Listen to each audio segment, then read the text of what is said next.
Hello আসসালামু আলাইকুম everyone, আমি ফারহানা সিম্পল লাইফ চ্যানেলে আপনাদের আরেকবার স্বাগত। কাছে দূরে দেশ এবং দেশের বাইরে যে যেখান থেকে আমার এই ভিডিওটি দেখছেন, আশা করি আল্লাহর রহমতে ভালো আছেন। আমি আলহামদুলিল্লাহ ভালো আছি।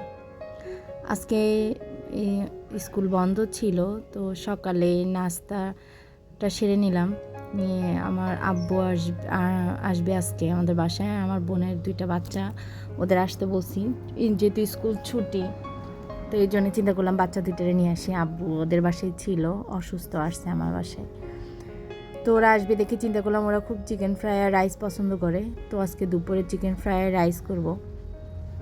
তো আমি অলরেডি রাইস আমার রান্না করা হয়ে গেছে, আপনাদের সাথে শেয়ার করতে পারি নাই রাইস রান্নাটা।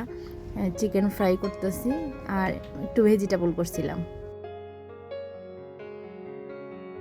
আমি রুমে রান্না করতেছি আর ওরা আমার রুমের সামনে বেশ কিছু স্পেস আছে, তো ওখানে পুরা বিছনা চাদর নিয়ে ওরা একটা ঘর বানাইছে। সে ঘরের ভিতরে ওরা বসে বসে খেলতেছে সবাই। তো আমার ক্যামেরাটা নিয়ে আমার মেয়েটা একটু ভিডিও করলো ওদের ঘরের মধ্যে কী সুন্দর করে দেখেন, পুতুল এটা সেটা রাখছে, ওরা খেলতেছে। এক ভাই আর 2 বোন এক জায়গায় হয়েছে, খুব আনন্দ করতেছিল।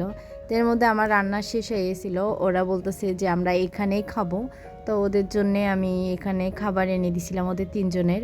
ওরা 3জন এখানে খাইছিল আর আমার আব্বু আমরা ঘরে খাইছিলাম। তো দেখেন রাইস রান্না করছি, চিকেন ফ্রাই করছি আর ভেজিটেবল করছিলাম। তো রাইস রান্নাটা অলরেডি বলছি আপনাদের কাছে, শেয়ার করা হয়নি। ওই টাইমে আমার ভিডিও করতে একটু মনে ছিল না, তাই ভিডিও করতে পারিনি। আমার মেয়ে বলতেছে একটু পুতুলের ভিডিও করো। তো এইগুলো ভিডিও করতে করতে দেখি কি যে আমাদের যে সনাতন ধর্মের রথ চাই, আমি এটা কোনো সময় দেখি নাই। তো আমার বাসার নিচ দিয়েই যাচ্ছিল, তো আমরা সবাই রথ দেখার জন্যে সামনে গেছিলাম।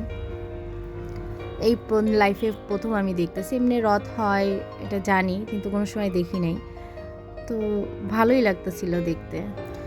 এর মধ্যে সন্ধ্যা হয়ে গেছে, ওরা রাত্রে কেউ রাইস খেতে চাইলো না। ওরা বলতেছে যে অন্য কিছু একটু রান্না করো। তো চিন্তা করলাম যে রাত্রে তাহলে আলুর রান্না করি, দম রান্না করি। তো আমি একটু চর্বি ছিল গরুর, তো ওইটা দিয়ে চিন্তা করলাম আলুর দমটা রান্না করি।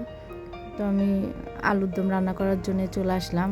প্রথমে চর্বিটা আমি একটু তেলে ভেজে নিছি। এভাবে ভেজে নিলে দেখা যায় চর্বির ভিতরে যে একটা গন্ধ ওইটা থাকে না। তারপরে ভালো করে আলুটা কষাই নিয়ে রান্না করছি। তো আলুর দমটা না খুব টেস্ট হয়েছিল, সবাই খুব মজা করেই খাইছে।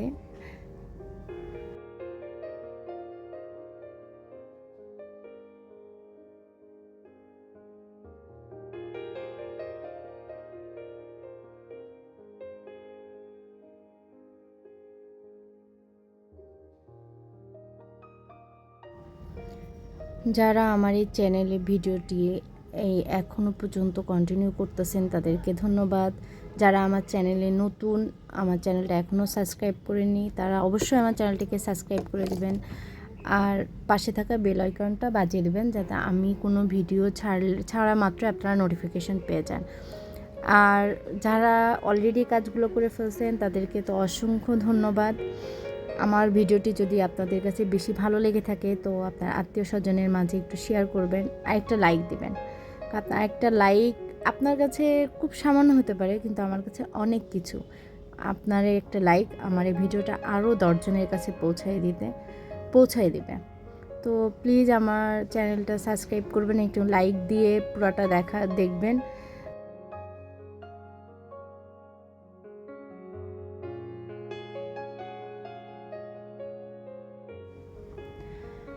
আলুটা এইভাবে সুন্দর করে ভেজে নিয়ে তারপরে মশলাগুলো দিলে বেশি ভালো হয়। তো দেখা যাচ্ছে যে আলুটা অনেক সময় দেখা যায় আলুটা ভাজতে ভাজতে কষাতে নিচে মশলাটা পুড়ে যায়। তো দেখা যাচ্ছে আলুটা যদি আপনি আগেই ভেজে সুন্দর করে পেঁয়াজের উপরে ভেজে নেন, তো মশলা দিয়ে অত বেশি ভাজা লাগে না, জাস্ট মশলার তেলটা বের হওয়া পর্যন্ত ভাজলেই হয়ে যায়। তাহলে টেস্টটাও সুন্দর আসে এবং ভাজাটাও সহজ হয়ে যায়। এই জন্য আমি সবসময় এইভাবেই করি। আর হলুদটা আমি সবসময়, আমার এই পর্যন্ত যারা দেখেন আমার রান্নাটা দেখেন, আমি হলুদটা সবসময় শেষে দিই, কারণ এতে দিলে আমার মতে আমি যে কষাই যে এটা আমার কাছে সুবিধা হয়, যেমন হয় নিচে লেগে যায় না। আর হলুদটা আগে দিলে মনে হয় পাতিলার নিচে লেগে যায়, তো আমি সবসময় এই কাজগুলো একটু বেশিই করি। তো আমার সাথে থাকার জন্য আপনাদের অসংখ্য ধন্যবাদ। আমার রান্না উপভোগ করুন। আপনাদের কাছ থেকে আজকে বিদায় নিলাম। আল্লাহ হাফেজ। আবার দেখা হবে নেক্সট কোনো ভিডিওতে।